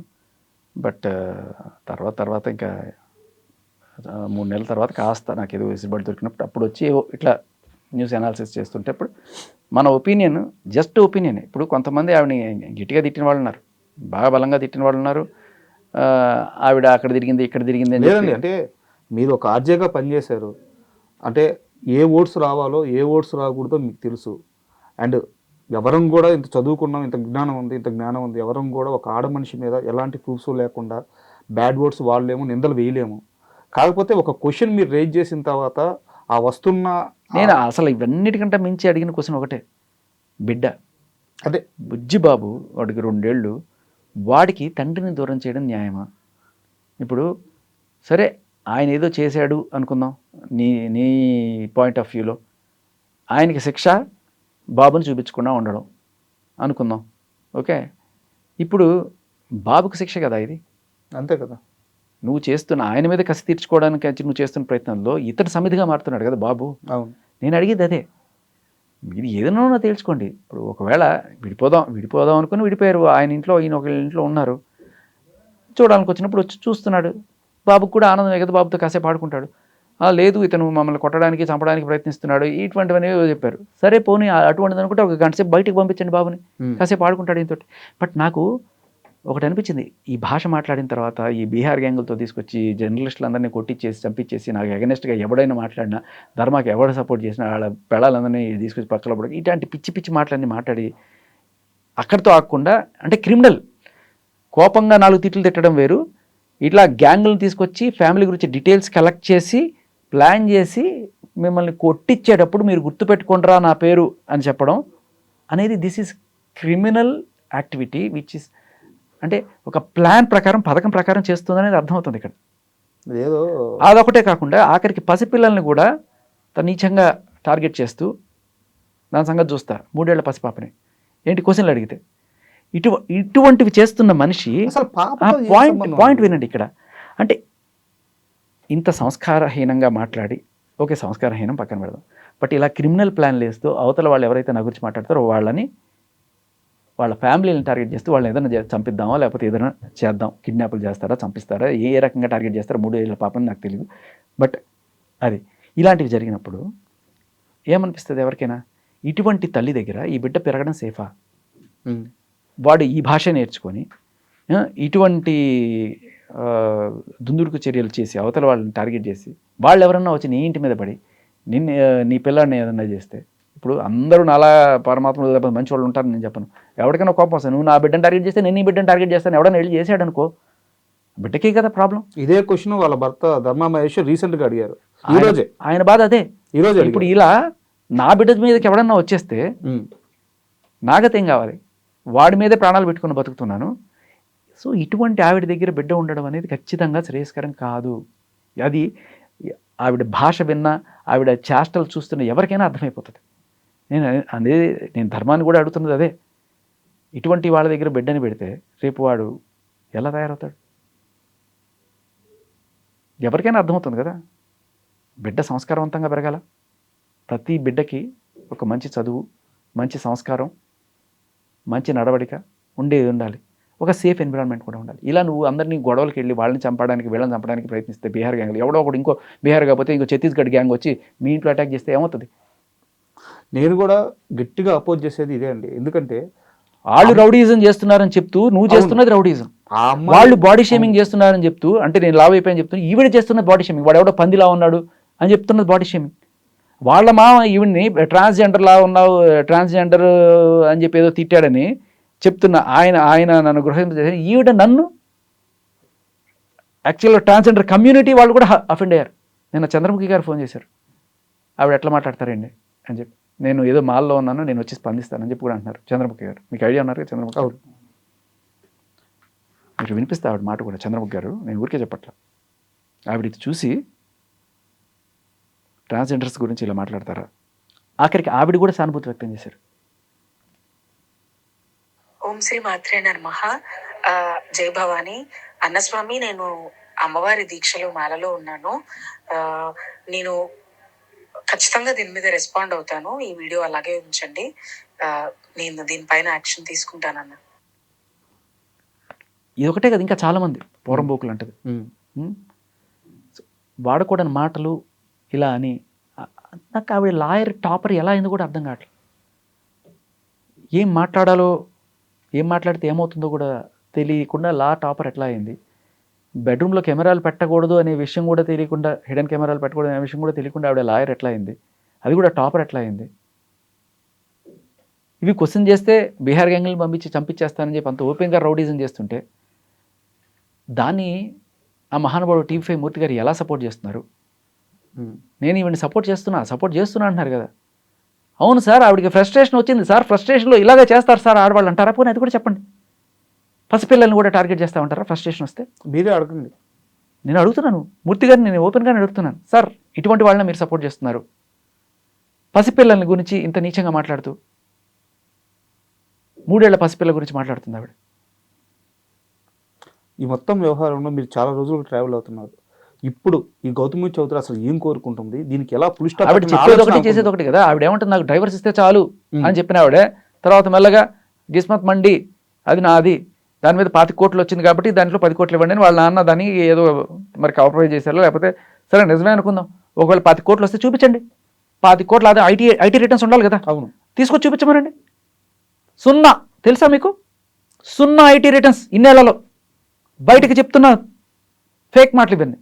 గిస్మత్ బ్రాండ్ మీద వచ్చిన ఇన్కమ్ ఏదన్నా ఉంది అంటే చూపించమనండి ఐటీ రిటర్న్స్. అదే సార్, అది అంత పెద్ద సక్సెస్ అయిందని చెప్పి చెప్తారు. చూపించమనండి. 25 కోట్లు వచ్చింది అన్నారు కదా, 25 కోట్లు వస్తే 10 కోట్లు తీసుకోమనండి. నిజంగా ఏం డౌట్ లేదు. 25 కోట్లు వచ్చినట్టు లెక్క చూపించాలి కదా. అవును, చూపించండి. నేను 10 కోట్లు అడుగుతున్నావు, ఎందుకయ్యా 10 కోట్లు అడుగుతున్నావు అంటే దాని మీద 25 కోట్లు వచ్చింది అన్నారు. మరి అది నిజమే అయితే ఏంటంటే ఒక బ్రాండ్ పెట్టుకున్నందుకు అంత డబ్బులు వస్తాయా? ఇది బ్రాంచ్ మీద వచ్చిన ఇన్కమ్ కాదు, బ్రాండ్ మీద వచ్చిన ఇన్కమ్. ఎంత రాయల్టీస్ ఇచ్చినా కానీ అసలు లేదు కదా అంత. బట్ నేను కొన్ని బ్రాంచెస్ మీ ఉన్నాయి అనుకుందాం, ఆ బ్రాంచెస్లో వచ్చిన ఆదాయం అయినా సరే చూపించండి. ఐటీ రిటర్న్స్ అని ఇప్పుడు మీరు 25 కోట్లు సంపాదించారు అంటే ఆ 25 కోట్లకి వీళ్ళు ఐటీ రిటర్న్స్ ఫైల్ చేసి ఉంటారు. ఐటీ రిటర్న్స్ ఫైల్ చేసి ఉంటే అవి ఖచ్చితంగా తీసుకొచ్చి ఇదిగోండి ఎంత వచ్చిందని చెప్పి చూపించండి. దమ్ముంటే, మీరు చెప్పే దాంట్లో నిజం ఉంటే అడగచ్చు కదా. ఒక జర్నలిస్ట్గా మనం అడిగితే చంపేస్తారా? పసిపిల్లల మీద టార్గెట్ చేస్తారా? అడగడం కరెక్టా కాదా? క్వశ్చన్ చేయొచ్చు. ఎందుకు అడుగుతారు? ఎందుకండి మా బ్రాండ్ మా ఇష్టం, మా గురించి మీరు ఎందుకు మాట్లాడతారు? మీరు ఎందుకు వచ్చి మాట్లాడుతున్నారు బయట? మీరు మీడియాలో వచ్చిన స్టేట్మెంటే కదా ఇది. 25 కోట్లు వచ్చాయి కాబట్టి నేను 10 కోట్లు అడుగుతున్నానని నువ్వు మీ ఆయనతో కూర్చొని 4 గోడలో చెప్పుకోవట్లా. ఓ పెద్ద ఛానల్లో కూర్చొని మా అందరికీ వినిపించావు కదా. దాంట్లో నిజాలు మేము అడగడం తప్ప? మాకెందుకు వినిపించావు? మాకేం కర్మ ఇది? రోజు కూర్చొని గంటలు పుంఖాలు. సరే నేను పట్టించుకోను అనుకో, ఎవరో ఒకళ్ళు అడుగుతారు కదా ఇట్లా, అప్పుడైనా చూస్తాను కదా, చూసినప్పుడు డౌట్లు వస్తాయి కదా, వచ్చినప్పుడు అడుగుతాం కదా. ఏమ్మా ఇది తప్ప, నేను అడగడం తప్ప చెప్పండి. మీరు 10 కోట్లు డిమాండ్ చేస్తున్నారు కదా, ఈ 10 కోట్లు నిజంగా న్యాయబద్ధమైన డిమాండ్ అయితే, 25 కోట్లు వాళ్ళకి వచ్చిన విషయం నిజమే అయితే ఐటీ రిటర్న్స్ చూపించండి మీకు వచ్చినవి. అడగచ్చా? అడగకూడదా? ఖచ్చితంగా అడగచ్చు. చూపించమనండి, అడగమనండి. నాకు భరణం వద్దన్నారు కదా, ఓకే. మీరు అదే దాని మీద స్టిక్ అని ఉంటే దాని మీద వచ్చిన ఇన్కంలో ఫర్ ఎగ్జాంపుల్ 30% అనుకుందాం, 30% కూడా లేదు, సరే ఎంతైతే అంత 30% అనుకుందాం, దాంట్లో 3 పార్ట్నర్లు అనే లెక్క వేసుకుంటే వచ్చిన దాంట్లో 30, మీరు ఐటీ రిటర్న్స్ చూపించండి, దాంట్లో 30% వేసుకొని తీసుకోండి. దీనికి ధర్మా మహేష్ రెడీగా ఉన్నారా? ఆయన రెడీగానే ఉన్నానని చెప్పారు కదా, నాకు బిడ్డనిచ్చి నువ్వు తీసేసుకో అంతే, ఆయన రెడీగానే ఉన్నారు. కానీ నువ్వు ఎప్పుడైతే బిడ్డను చూపించలేదో అప్పుడు ఈ నీళ్ళు అబ్జెక్షన్ పెట్టాడు. నేను ఇచ్చిందే నీకు బిడ్డ కోసం, నువ్వు ఆ బిడ్డనే నాకు చూపించకపోతే నాకెందుకు, అదే కదా ఆయన చెప్తున్నది. శేఖర్ భాష గారు, ఫైనల్గా నాకు ఒక ప్రశ్నకి సూటిగా సమాధానం చెప్పండి. ఇన్ని రోజులు మీరు క్వశ్చన్ చేయడం స్టార్ట్ చేశారు, అయితే ఇప్పుడు వాళ్ళ థ్రెట్టింగ్ అనేది మీకు పర్సనల్గా ఫ్యామిలీ దాకా వచ్చేసింది. ఈ అంశంలో ఇకపైన శేఖర్ భాష ఆగిపోబోతున్నాడా, ఇంకా ఎక్కువ ఫైట్ చేయబోతున్నాడా, ఎలాంటి స్టాండ్ తీసుకోబోతున్నాడు? ఒక మాట భయ్యా, ఇప్పుడు మీరు పిలిస్తే నేను ఇంటర్వ్యూకి వచ్చా, నేను ఇదేం ఉద్యమంగా వెళ్ళి చేయాలనుకోవట్లేదు. రేపు ఎవరన్నా సరే వచ్చి నన్ను అడిగితే నేను ఖచ్చితంగా నా ఒపీనియన్ చెప్తా, అది నా హక్కు, రాజ్యాంగం ఇచ్చిన హక్కు. నువ్వు నాకు గంటలు గంటలు వీడియోలు చూపిస్తావు, మూసుకొని నా భజన చేయంటే నాకు కుదరదు. అక్కడ కూర్చుని జర్నలిస్ట్ ఎవరైతే నేను అడగాలనుకునే క్వశ్చన్లు నువ్వు రాసిస్తావేమో, వాళ్ళు అడుగుతారేమో, కానీ జనాల్లో ఉన్న ప్రశ్నలు కదా ఇవన్నీ. కింద కామెంట్లో వల్గర్ కామెంట్లు 100 ఉండొచ్చు, కానీ సహేతుకరమైన కామెంట్లకి నువ్వు సమాధానం చెప్పాలి కదా. ఏ రోజైనా సరే ఒక వల్గర్ కామెంట్, వల్గర్ ఇది మనం పాస్ చేసామా? లేదు కదా. నువ్వు చెప్పిన మాటలు కూర్చోబెట్టి గంట, అసలు ఇవన్నీ నేను శేఖర్ భాష ఎందుకు ఆగడు అంటే ఒక మాట చెప్తాను మీకు. మీరు ఇప్పుడు గూగుల్ ఓపెన్ చేసి ఒక మాట అడుగుతాను, చెప్పండి, ఒక క్వశ్చన్ అడగండి గూగుల్ని. భారతదేశంలో which is the most misused legal section in India? Which is the most misused legal section in India? కొట్టండి, స్పీకర్లో అడగండి పర్లేదు. Most misuse section in India, legal section అని అడగండి, లేకపోతే వేరే వస్తుంది. Which is the most misuse legal section in India అడగండి. వచ్చింది sir. Section 498A of the Indian penal code is widely considered the most misused legal section in India. So అయితే 498A చాలా misuse అవుతుంది అంటారు. అన్ని సెక్షన్లోకి అత్యంత దుర్వినియోగం కాబడుతున్న సెక్షన్ ఏదన్నా ఉందంటే 498A ఐపీసీ. దాన్ని రీసెంట్గా బిఎన్ఎస్లో 85గా ట్రాన్స్ఫర్ రూపాంతరం చెందింది. అదైనా ఇదైనా ఒకటే, సేమ్ 498A అనమాట. ఇది ఏంటి అంటే ఏ సాక్ష్యం ఆధారం లేకుండా భార్య వెళ్ళి భర్త మీద కేసు పెట్టే ఇది పెడితే ముందు వెనక చూసుకోకుండా నిన్ను కావాలంటే నీ ఫ్యామిలీని ఇంకా ఎవరన్నా మీ బంధువులు, దూర బంధువులు ఎవరి పేర్లు చెప్తే వాళ్ళందరినీ తీసుకొచ్చి లోపల పడేసే ఒక క్రూరమైన సెక్షన్. లేదా ఆవిడ చెప్పిందంటే అది నిజం, ఎందుకంటే ఆడది అబద్ధం చెప్తుంది అని అంటే డిసైడ్ అయిపోయారు. దీనికి వెనకాల బ్యాక్గ్రౌండ్ ఏంటంటే అప్పుడెప్పుడో మరి ఎవరో ఒక పొలిటీషియన్ వాళ్ళ అమ్మాయికి ఇటువంటిది ఏదో అత్తగారింట్లో జరిగితే సాక్ష్యాలు లేని కారణంగా అని చెప్పి అన్నారని. ఆహా అవునా, సాక్ష్యాలు లేక అది ఎట్లా అంటారు, చట్టమే చేద్దాం, అసలు సాక్ష్యాలు అవసరం లేదు దీనికి అని చెప్పేస్తే వాళ్ళ ఇంట్లో ఏదో జరిగిందని చెప్పి ప్రపంచం అందరికీ, దేశం మొత్తానికి ఆపాదించకూడదు కదా. ఏ దేశంలో లేని విచిత్రమైన సెక్షన్ మన దేశంలో ఉంటుంది. దీన్ని అడ్డం పెట్టుకొని తర్వాత ఒక నెక్సెస్ అనమాట, ఒక ఆవిడ వెళ్ళి పోలీసు దగ్గరికి వెళ్ళి ఇచ్చేస్తుంది. ఇది కోర్టులో ఎట్టగో సాక్ష్యాలు ఖచ్చితంగా ప్రొడ్యూస్ చేయాలి, కానీ కోర్టులో ప్రొడ్యూస్ చేసే లోపల వీడికి జరిగే సన్మానం ఏదైతే ఉంటుందో, అంటే బలవంతంగా వీడిని తీసుకొచ్చి అరెస్ట్ చేయడం, వీళ్ళ అమ్మా నాన్నని రోడ్డుకి ఎచ్చడం, ఇవన్నీ కూడా అవ్వడం. దీనికి తోడు నెక్స్ట్ మీడియాకి ఎక్కడం, వీడు దుర్మార్గుడు, దీచుడు, నన్ను కొట్టేశాడు, తిట్టేశాడు, తోసేశాడు, నన్ను కడుపుతున్నప్పుడు కాలుతో తన్నాడు, ఇలాంటి ఏదన్నా పెట్టచ్చు, దానికి ఏ ఆధారం అక్కర్లేదు, తీసుకొచ్చి పెట్టేస్తారు. ఇప్పుడు ఏమవుతుంది, వాడు పొలవమని చెప్పి వచ్చిన తర్వాత సార్ సిఏ గారు లేకపోతే ఎస్ఐ గారు ఏంట్రా సెటిల్ చేసుకో, లేకపోతే అయిపోయింది నీ జీవితం, నీ ఉద్యోగం పోద్ది, నీవు పోద్ది, అది పోద్ది, నేను తీసుకెళ్ళి లోపలేస్తారు, 10 ఏళ్ళు జైలు శిక్ష, నాన్ బెయిలబుల్, ఇన్ని మాటలు మాట్లాడేది వాడికి పడిపోద్ది. ఇంక వెంటనే ఏం చేస్తాడు, ఎంతో కొంత ఇచ్చి సెటిల్ చేసుకుంటాడు. 10 లక్షలు ఇస్తే 1 లక్ష రాదా, 10 కోట్లు ఇస్తే 1 కోటి రాదా, ఇది ఒక బిజినెస్ అయిపోయింది. జడ్జిలు కూడా ఆఖరికి డిమాండ్ చేశారు డబ్బులు అని చెప్పి ఆయన అతుల్ సుభాష్ చచ్చిపోయిన వాంగ్మూలంలో రాశాడు. అవును, ఆ కేసులో అతను. సో ఇది లిటరలీ ఎంత మిస్యూజ్ అంటే కొన్ని వేల కుటుంబాలు చితికిపోయి చచ్చిపోయినాయి.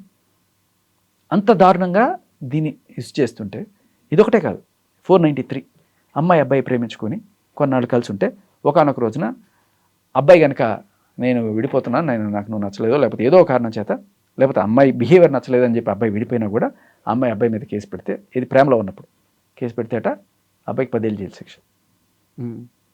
అదే కనుక అమ్మాయి నాకు నువ్వు నచ్చలేదు, నాకు నీకన్నా బెటర్ సంబంధం వచ్చింది, అమెరికా వాడు దొరికాడు, నేను వెళ్ళిపోతున్నాను అని చెప్పంటే నువ్వు నోరు మూసుకున్నాడు. వాళ్ళ మీద కేసు పెట్టడానికి సెక్షనే లేదు. ఎంత దారుణం అండి. అంటే లాస్ అనేవి జెండర్ బయాస్డ్గా ఇంత దారుణంగా ఉంటే మగాడు ఎలా బతకాలి ఇండియాలో? నువ్వు ప్రేమించలేవు, పెళ్లి చేసుకోలేవు, అంతా నీకు అగ్నెస్ట్గానే ఉంది. ఈరోజు నువ్వు మగాడికి ఉన్న పరిస్థితి ఇది. ఇవాళ ఆవిడంత ఈజీగా వెళ్ళి కేసు పెట్టగలిగింది అంటే ఆ 498 సెక్షన్ పుణ్యం. ఇంతమంది చచ్చిపోయిన తర్వాత ఇప్పుడే మేలుకొని ఆ సెక్షన్ని రిపీల్ చేయలేక, రిపీల్ చేస్తే మళ్ళీ మనకి ఏదైనా మహిళా ఓట్లు పోతాయనో, లేకపోతే ఇంకోటో, లేకపోతే ఇది పార్లమెంట్లో చస్తే చావని మగాడేగా, మైనారిటీ ఓట్లు అయితే గట్టిగా పడతాయి, మగాడికంటూ ఒక ఇది ఉండదు కదా, మగాళ్ళందరూ ఒక ఇదని మహిళల కోసమే ఉంటాయి. ఇప్పుడు మహిళల కోసం ఉచిత బస్సు ఉంటుంది, ఏ రోజైనా మగాడి కోసం బస్సు ఉంటుందా? మనకు మగాడి కోసం డబుల్ ఛార్జీలు ఉంటాయి. మళ్ళీ ఈక్వాలిటీ గురించి మాట్లాడతారు. మగాడు చితికిపోయినా పర్లా, వాడికి వచ్చే శాలరీ ఏమీ డబల్ అవ్వలేదు కదా సార్, వాడు అదే శాలరీతో బతుకుతున్నాడు. మీరేమో బస్సు ఛార్జీలు పెంచుతారు, వాళ్ళకేమో ఫ్రీ బస్సు, మాకేమో డబల్ ఛార్జీలు. సరే, ఓట్ల రాజకీయాలు ఇవన్నీ జరుగుతూనే ఉంటాయి, కానీ ఈ డబ్బులు కూడా కడతాం సార్. కాకపోతే ఇదేంటిది, తీసుకెళ్ళి జైల్లో పెట్టడం, కుటుంబాలను నాశనం చేసే సెక్షన్ ఇది. ఆ సెక్షన్ పెట్టింది దీని మీద, ధర్మ మీద. సో నా పోరాటం అంతా ధర్మ గురించో, రాజ్ తరుణ్ గురించో, జానీ మాస్టర్ గురించో కాదు. ఇటువంటి తప్పుడు సెక్షన్స్ ఏవైతే ఉన్నాయో, మగాడిని నరకానికి గురి చేస్తూ మగాడి ఫ్యామిలీని మొత్తం సర్వనాశనం చేస్తున్న సెక్షన్స్ ఏవైతే ఉన్నాయో వాటిని మార్చాలి. జెండర్ బయాస్డ్ కాకుండా జెండర్ న్యూట్రల్గా పెట్టండి. వైఫ్ అని రాయకండి, హస్బెండ్ అని రాయకండి, స్పౌజ్ అని రాయండి, మేల్ ఫీమేల్ రాయకండి, పర్సన్ అని రాయండి. 21వ శతాబ్దంలో ఉన్నాం మనం. ఇంకా ఎక్కడో గిరిజన స్త్రీకి ఒక అడవిలో అన్యాయం జరిగింది కాబట్టి ఉంటారు ఖచ్చితంగా, నేను కాదన్ను, అటువంటి వాళ్ళు చేస్తారు. కానీ ఆ పేరు చెప్పి ఇక్కడ చేస్తుంది ఎవరు సార్? నెలకి 10 లక్షలు మెయింటెనెన్స్ అవుతుంది నాకని చెప్తున్న వాళ్ళ. డ్రగ్ పెడ్లర్సా? డ్రగ్ పెడ్లర్ కేసు మీద 45 రోజులు చెంచులు కూడా జైల్లో ఉండొచ్చిన ఆవిడ కూడా 493 పెడుతుంది. 10 లక్షల నెలకి మెయింటెనెన్స్ అయ్యే ఆవిడ కూడా 498 పెడుతుంది. ఒక్క సాక్ష్యం అక్కర్లా. అక్కడ ఎఫ్ఐఆర్ చెబితే 25,000 చీర కొని పెడతారండి నాకు. 25,000 చీర? ఒక కుటుంబం బతుకుతుందమ్మా 25,000 తోటి నెలకి. ఇటువంటి వాళ్ళకి ఎక్కడ న్యాయం జరగదు సార్. బాగా డబ్బులుండి ఇంత పెద్ద పెద్ద సెటిల్మెంట్లు అవుతాయి అనుకున్న చోట వెంటనే మనిషిని పట్టుకొస్తారు, 8 గంటలు పోలీస్ స్టేషన్లో కూర్చోబెడతారు, సెటిల్మెంట్ చేసుకుంటారు. ఇవన్నీ చేయడానికి వెనకాల పెద్ద మీడియా ప్రతినిధులు నేను సపోర్ట్ చేస్తున్నా అని చెప్పి బాహాటంగానే చెప్తుంటారు. మీరు జర్నలైజ్ చేయొద్దు మీడియా ప్రతినిధులు అని. సరే, టీవీ5 మూర్తి గారు ఓకేనా, ఆయన ఒప్పుకున్నారు కదా, నేనే ఉన్నాను. అవును, నేను అండగా ఉంటున్నాను, నా సపోర్ట్ ఉంటుంది అన్నారు సార్. సపోర్ట్ అంటే వేరే రకంగా ఉండొచ్చు. ఇప్పుడు నేను రేడియోలో పనిచేస్తున్నాను అనుకోండి, నా షోలో ఆయన ఈయన ఇట్లా అని నేను చెప్తే నాకు నా ఆఫీస్ ఇచ్చిన స్పేస్ ఏదైతే ఉందో ఒక పని చేయడానికి ఇచ్చారు. నా ఫ్రెండ్కి అన్యాయం జరిగిందని చెప్పి వాడిని తీసుకొచ్చి ఇక్కడ కూర్చోబెట్టి వాడికి న్యాయం జరగాలని చెప్పడం ఒక పక్షపాతం అవుతుందా? ప్రపంచంలో బోల్డ్ మంది ఉన్నారు, వాళ్ళందరికీ చేయాలి కదా. నీ ఫ్రెండ్స్కి, నీ ఫ్యామిలీకి పెట్టడానికి అని ఉన్నది. చాలా క్లియర్ కట్గా వీళ్ళిద్దరికి మధ్య ఉన్న స్నేహం అర్థమవుతుంది. నేనేమి తప్పుడు బాధం ఆపాదించట్లే, వీళ్ళిద్దరికి స్నేహం అనేది ఉంది. చాలాసార్లు కలిసాను, ఈవిడే చెప్పింది మంచిది, వాళ్ళ ఇంట్లోకి వెళ్ళి ఈయనకి తినే చనువు అంతా కూడా ఉంది, ఆయన భర్త ప్లేట్లో కూడా పెట్టేంత చనువు ఉంది కాదన్ను. ఇవి తెలుస్తుంది జనాలకి. ఇంత సాన్నిహిత్యం ఉన్న వాళ్ళు ఒక పక్క బోన్లో నించొని ఉంటే నువ్వు న్యాయమూర్తిగా ఉన్నప్పుడు ఏం చేయాలి? అయ్యా, ఈవిడికి ఈవిడ నా ఫ్యామిలీ మెంబరో లేకపోతే నా క్లోజ్ ఫ్రెండో కాబట్టి నేను తీర్పు చెప్పడానికి అర్హుని కాదు. ఎందుకంటే నేను చెప్పినా కూడా బయాస్డ్గా నా మీద నిందలేస్తారు జనాలు. చూడండి, ఇదిగో వీళ్ళు మా ఇంటికి వచ్చేవాళ్ళు ఇటువంటి ఆయన వాళ్ళకి చెప్పకపోతే నాకు చెప్తాడు ఆ తీర్పు అనుకుంటారు కదా. అటువంటిప్పుడు నువ్వేం చేయాలి? వేరే వ్యక్తులు నువ్వు కావాలంటే న్యాయవాదిగా మారు, కానీ నువ్వు న్యాయమూర్తిగా ఉండలేవు. సో ఫైనల్గా శేఖర్ భాష ఈ మొత్తం అంశంలో ఏం చేయబోతున్నారు సార్? ఈ పోరాటం ఇది వీళ్ళ కోసం కాదు, ఇది అదలాగా నడుస్తుంది. నా దగ్గర అంత ఇది లేదు జనాల్ని కూడగట్టేంత. బట్ కొంతమంది స్వచ్ఛందంగా కొన్ని సంస్థలు రీసెంట్గా పరిచయం అయ్యాయి మనకి. ఢిల్లీకి వెళ్ళి జంతర్ మంతర్ దగ్గర కూడా ధర్నా చేశాను నేను పోయి. ఇలాంటి సెక్షన్స్ రిపీల్ చేయాలి, మగాళ్ళ జీవితాలని ఈ చట్టం చక్రాల కింద నరిగి జీవితాలు నాశనం అయిపోతున్నాయి. సో దయచేసి మగాడి కోసం కూడా హీ టీమ్స్ రావాలి, మగాడి గోడు వినడానికి పురుషుల కోసం పురుష ఆయోగ్, పురుషుల కమిషన్ రావాలి అని చెప్పి గట్టిగా అక్కడ మనం ఒక 2000 మందిని వేసుకుని వెళ్ళి, ఓకే, అంటే నేనే వేసుకెళ్ళానని చెప్పిన వాళ్ళందరికీ ఛార్జీలు పెట్టుకునేది లేదు, బట్ రకరకాల వీళ్ళతో కోఆర్డినేషన్స్ దేశవ్యాప్తంగా ఉన్నారు. దేశవ్యాప్తంగా ఒరిస్సా నుంచి, బెంగాల్ నుంచి Okay. అందరూ అక్కడికి వచ్చి చూస్తే వాళ్ళ ఫ్యామిలీ చచ్చిపోయిన వాళ్ళు ఎంతమంది ఆడవాళ్ళు వచ్చారు సార్. మా అన్నయ్య అన్యాయం అయిపోయాడు, నా కొడుకు అన్యాయం అయిపోయాడు, నా తమ్ముడు అన్యాయం అయిపోయాడు అని చెప్పి వచ్చిన ఆడవాళ్ళు హృదయ విదారక అక్కడ అంటించారు, వాళ్ళందరికీ దండలేసి పాపం వాళ్ళు చచ్చిపోయినారు సార్ వాళ్ళు. ఆయన అన్నాడు ఒక మాట, మీకు గుర్తుందా ధర్మ సార్, నా కంచంలో వాడికి ఎట్లా తినిపిస్తుంది సార్, అది చూసిన వాడు ఎవడన్నా బతుకుతాడా, చచ్చిపోవాలనిపిస్తుంది సార్ అన్నాడు. వాళ్ళకి చాలా సింపుల్గా అనిపించవచ్చు, కంచంలో పెడితే ఏముందని. అది పడేవాడికి ఉంటుంది సార్, నా పర్మిషన్ లేకుండా నాకు ఇష్టమైనది నువ్వు వేరే వాళ్ళకి ఇచ్చావంటే ఖచ్చితంగా ఉంటుంది. అక్కడితో ఆగదు, ఇంకా ఏవో ఆలోచించుకుంటారు. ఇప్పుడు ఈవిడ మెంటాలిటీ ఆ టీవీ ఛానల్కి ఇందాక ఆయన వెళ్ళాడు కదా, ధర్మ వెళ్ళాడు కదా, ఆవిడ వచ్చి గొడవ చేస్తుంది, నేను కూడా వచ్చి కూర్చుంటాను. ఆయన ఇంట్రెస్ట్గా లేడు, ఎందుకంటే రేపు ఇప్పుడు ఆవిడ రౌడీలను కొట్టిస్తా, అందరినీ చంపించేస్తా, ఇటువంటివన్నీ మాట్లాడుతుంది. ఇంత రౌడీజం ఉండే వాళ్ళ పక్కన మనం కూర్చొని రేపు ఏదైనా జరిగినా కూడా, ఆయనకి ఏదైనా జరిగినా మా టీవీ ఛానల్ మీదకి వస్తుంది అని చెప్పి అక్కడ కింద ఒక లేడీ జర్నలిస్ట్ ఆవిడ ఆపింది, హోల్డ్ చేస్తే ఈవిడ పైకి వచ్చి, ఈ జర్నలిస్ట్కి మీకు ఏదో ఎఫ్ఐఆర్ ఉంది అంటే మీరు ఎలా ఫీల్ అవుతారు అంటే, ఆయనకి సపోర్టింగ్గా కొంచెం మాట్లాడినా వాళ్ళకి వీళ్ళకి రిలేషన్ అంటకట్టేస్తారు. రాజకీయం, అమ్మో ఎందుకు వచ్చిందిరా బాబు ఈ నోరుతో మనం పడలేము, పోమ్మా అని చెప్పి అనేయాలన్నమాట. ఈ మొత్తం వ్యవహారంలో అసలు ధర్మ మహేష్ తప్పే లేదని శేఖర్ భాష ఫీల్ అవుతున్నాడా? సార్, తప్పులు భార్య భర్త చేస్తారు, కానీ వాళ్ళని రోడ్డు మీదకి ఇచ్చి వాళ్ళ మీద పోలీస్ కేసులు పెట్టి వాళ్ళు పచ్చి బూతులు తిట్టి అమ్మల్ని అక్కల్ని, అది మామూలు తప్పులు కాదు సార్. తప్పులని భార్యాభర్తలు చేసుకోరా, ఏదో ఆయన సరే సినిమా తీసుకెళ్తా అంటారు, లేదా అబద్ధాలు చెప్పుండొచ్చు, ఈవిడ అబద్ధాలు చెప్పుండొచ్చు, ఏదో ఉంటాయి ఫ్యామిలీ అన్న తర్వాత. దాని గురించి మనం ఎవ్వరం డిస్కస్ చేయాల్సిన పని లేదు. ఇన్ఫ్యాక్ట్ కొన్నిసార్లు ఎఫ్ఐఆర్ ఉన్నా కూడా, భర్తకి ఎఫ్ఐఆర్ ఉన్నా భార్య సర్దుకుపోయిన దాఖలాలు ఉన్నాయి, అలాగే భార్యకి ఏమన్నా ఉన్నా కూడా కొన్నిసార్లు బిడ్డల దృష్ట్యా భర్త కూడా సర్దుపోయిన దాఖలాలు చాలానే ఉన్నాయి. అది కాదు. సో క్లియర్ అయితే శేఖర్ భాష ఇవ్వట్లేదు ధర్మ మహేష్కి. ఆయనే చెప్పాడు కదా సార్, ఇప్పుడు నన్ను ఇంతగా డీగ్రేడ్ చేస్తే ఒక మగాడిని, నీకన్నా వాడు బాగుంటాడు, నీకన్నా వాడితోనే ఉంటాడు, నన్ను పుష్ చేసింది సార్. ఆఖరికి పిల్లాడిని చూడడానికి వచ్చినప్పుడు కూడా నన్ను చూడడానికి లేకుండా తరిమేస్తే, అమ్మ పెట్టదు అడుక్కు తిననివ్వదంటే ఎట్లా? ఆయన ఇదే చెప్తున్నాడు, నేను ఇలా అవ్వడానికి కారణం ఈవిడే, కాకపోతే మీరు అంటగడుతున్న సంబంధాలన్నీ కూడా పచ్చి అబద్ధాలు. ఆయన డైరెక్ట్గా చెప్పలేదు, కానీ ఇంట్లో ఫుడ్ దొరకకపోతే ఏం చేస్తారు అని చెప్తున్నాడు. ఇంట్లో ఫుడ్ దొరకకపోతే ఏం చేస్తారు అది సమాధానం కాదు, బట్ ఆయన మేబీ ఆయన వేరే చోట యాక్సెప్ట్ చేశాడని కూడా వాళ్ళు చెప్తున్నారు. చేశారో లేదో నాకు తెలియదు, నేను చూడలేదు, ఒకవేళ చేసుంటే ఫైన్. కానీ ఆ పేరు చెప్పి ఆయన కొడుకు దూరం చేయడము, లేకపోతే ఆయనకి ఉన్న ఫ్రెండ్స్ అందరితోటి ఈయనకి రిలేషన్ నాట కట్టడం, ఆ ఆడవాళ్ళ పేర్లన్నీ బయటికి తీసుకొచ్చి వాళ్ళ ఫ్యామిలీని బజార్కి ఇచ్చడము, వాళ్ళ హస్బెండ్స్ పేర్లు చెప్పడము, వాళ్ళ ఇంటి అడ్రస్లు చెప్పడము కరెక్టే అంటారా? వేరే వ్యక్తుల ప్రైవసీని మనం ఎలా బయట పెడతాం? సో ఫైనల్గా శేఖర్ భాష గారు, ఇప్పుడు ఏదైతే మీరు ఫేస్ చేస్తున్నారో ఈ మొత్తం సినారియో నుంచి మీ ఫైట్ అయితే పాయింట్ ఏమవుతుందంటే, ఇక్కడే ఒకటే చెప్తా, ఒకవేళ నీకు అక్రమ సంబంధాలు నిజంగానే ఏమన్నా ఉన్నట్టు ప్రూవ్ అయితే దానికి పెద్ద శిక్షలు ఏం లేవు, కానీ దాన్ని బేస్ చేసుకొని డైవర్స్ క్లెయిమ్ చేసుకోవచ్చు. డైవర్స్ క్లెయిమ్ చేసేటప్పుడు ఆడవాళ్ళు అయితే భరణం కూడా క్లెయిమ్ చేయొచ్చు.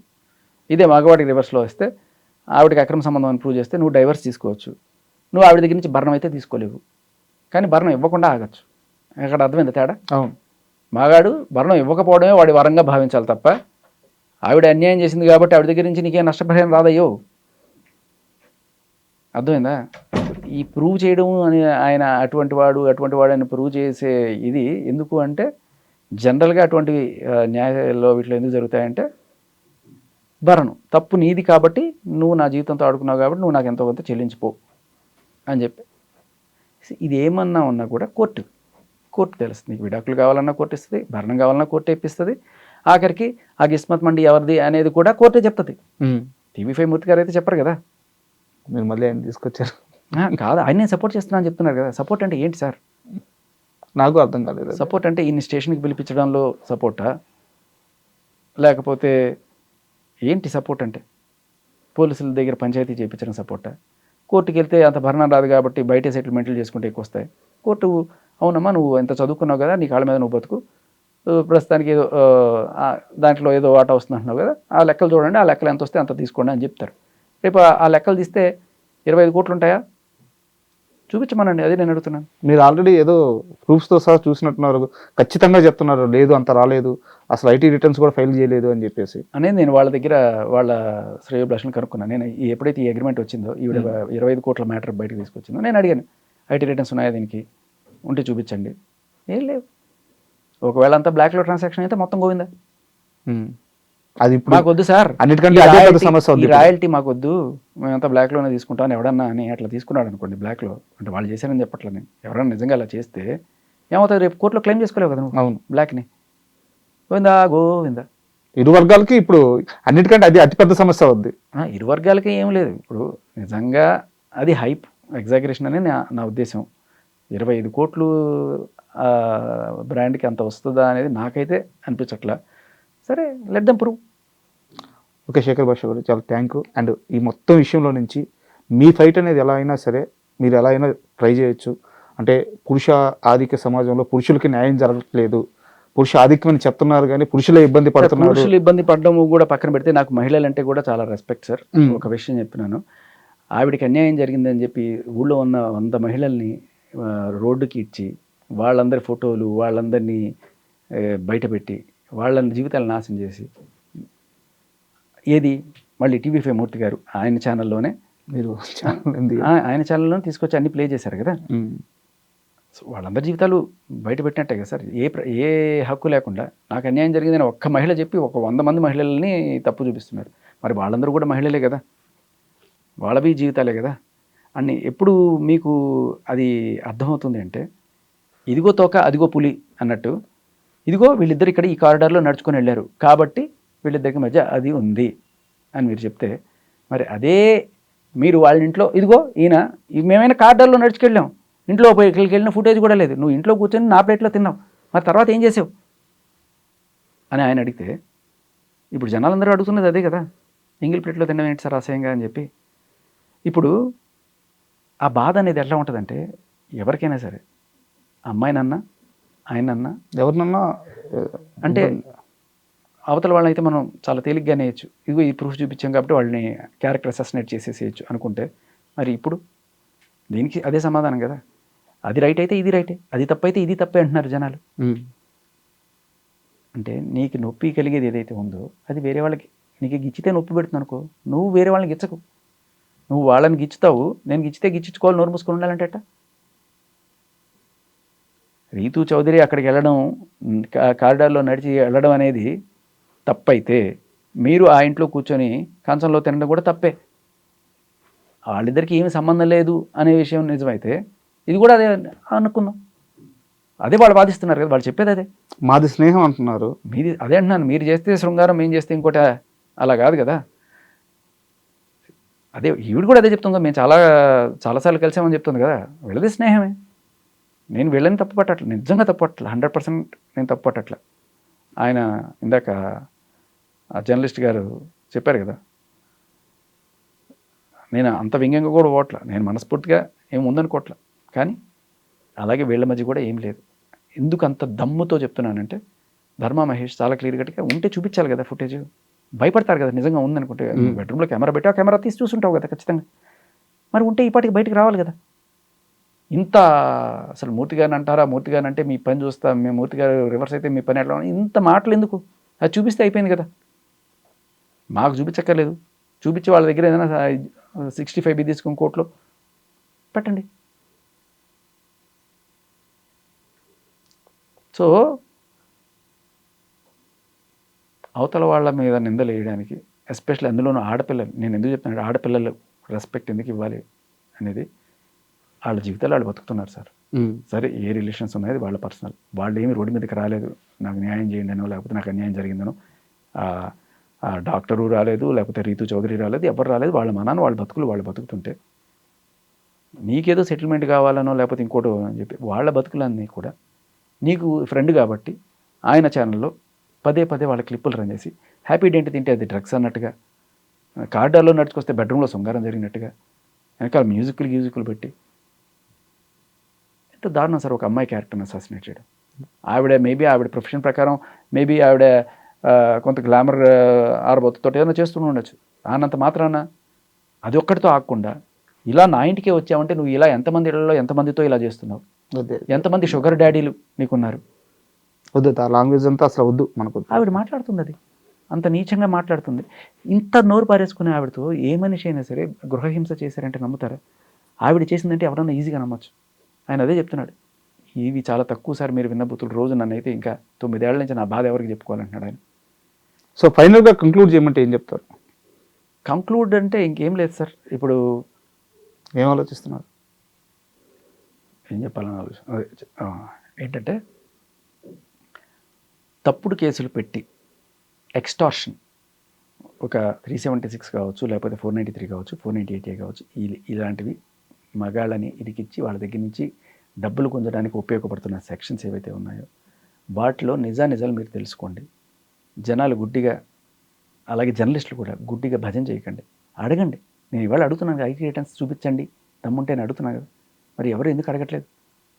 ఈ ఇది మీదే కదమ్మా, మీరు ఎందుకు చెప్పారు నేను అడగాలి కదా. సో జర్నలిజం అంటే ఒకళ్ళకి భజన చేయడం కాదు, ప్రశ్నించడం. అది మూర్తి గారికి బాగా తెలుసు. మరి ఎందుకు భజన చేయాలి ఆవిడకి? ఆవిడ ఎందుకు క్వశ్చన్లు అడగలేకపోతున్నారు మీరు?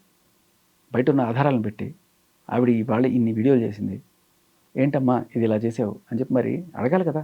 రెండు పక్కల చూపించాలి కదా నువ్వు. జర్నలిజం అంటే ఆవిడ ఏం చేసినా రైట్ అయిపోద్దా? పసిపిల్లల జోలికి వస్తానా రైట్ అయిపోద్దా? కాదు కదా. నేను సపోర్ట్ చేస్తున్నాను అని చెప్పి మీరు దత్తత తీసుకున్నప్పుడు మీరు సమాధానం చెప్పాలి మూర్తి గారు. Thank you sir. అంటే థ్యాంక్ యూ కూడా కాదు, మీరు ఏదైతే ఒక కాజ్ కోసం ఫైట్ చేస్తున్నారో ఈ విషయాలన్నీ ఏదైతే పర్సన్స్ పేరు చేస్తున్నారో, రాజతరం లావణ్య కానీ లేకపోతే ఇప్పుడు గౌతమి చౌదరి కానీ, ఇవన్నీ తీసేస్తే మీరు ఒక కాజ్ కోసం ఫైట్ చేస్తున్నారు. అందులో మీరు సక్సెస్ అవ్వాలని మనస్ఫూర్తిగా కోరుకుంటున్నాను. Thank you. నిజంగా ప్రస్తుతం ఉన్నటువంటి సమాజం దేనికి ప్రయారిటీ ఇస్తుంది?